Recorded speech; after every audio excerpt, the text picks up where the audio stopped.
Start કરું છું. હા બોલો.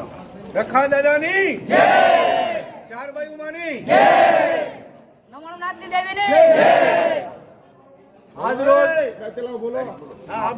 આજ રોજ તારીખ 23/3/2025 ના રોજ રવિવાર અને બરવાળા મુકામે વિપુલભાઈ ગોરસભાઈએ જે સમાજ પ્રત્યે જે અપમાનિતજનક શબ્દો બોલ્યા, ટિપ્પણીઓ કરી અને સમાજને નીચું દેખાડવાનું કર્યું, જો આજે બરવાળાની ત્યાં બધી 99 નાથ ભેગી થઈ અને એક નિર્ણય કરેલો છે કે વિપુલભાઈ સાતળિયાને આપણે કઈ જગ્યાએ અત્યારે મૂકવો, વિપુલભાઈ ગોરાસવાને આપણે કઈ જગ્યાએ મૂકવો, એનો નિર્ણય બધી નાતે આપણે સમર્થન કરી, વ્યવસ્થિત વિચારી, જાણી કરી અને આ એક પત્રમાં લખ્યું છે. તો એ તમને વાંચી સંભળાવું છું.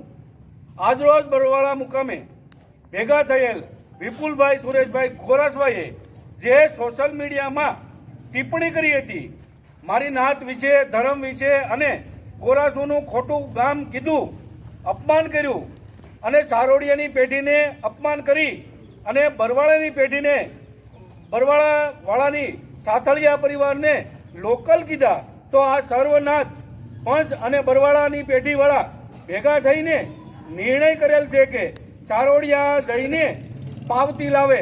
પાવતીનો મતલબ બધા નહીં સમજે કે પાવતી કઈ વાતની, કે વિપુલ સાતળિયા સારોડિયા જાય, ગોરાસાનું પેઢીએ જાય, વિપુલ ગોરાસવા આ સારોડિયાની પેઢી જશે, ગોરાસુની પેઢી જશે અને રખા દાદા પાલીતાણાની પેઢીએ જાય.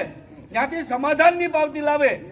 એને ગમે એ રીતે સમાધાન કરવું હોય, હાથ જોડવા હોય, પગે પડવું હોય, એની પાવતી લાવશે, ત્યારે પછી આ નાથ ભેગી પાછી કરીશું.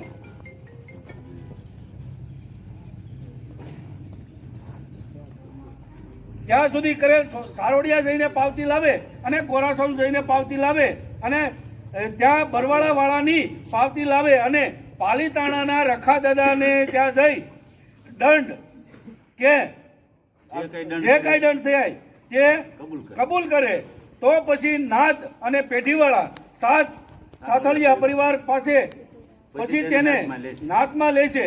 સાતળિયા પરિવાર પછી તેને નાથમાં લેશે અને જે કોઈ પણ આ નાથનો નિર્ણય બહિષ્કાર કરશે ને વ્યવહાર કરશે, તો પાલીતાણાના રખા દાદા તેમની વાહે થાય. બોલો રખા દાદાની.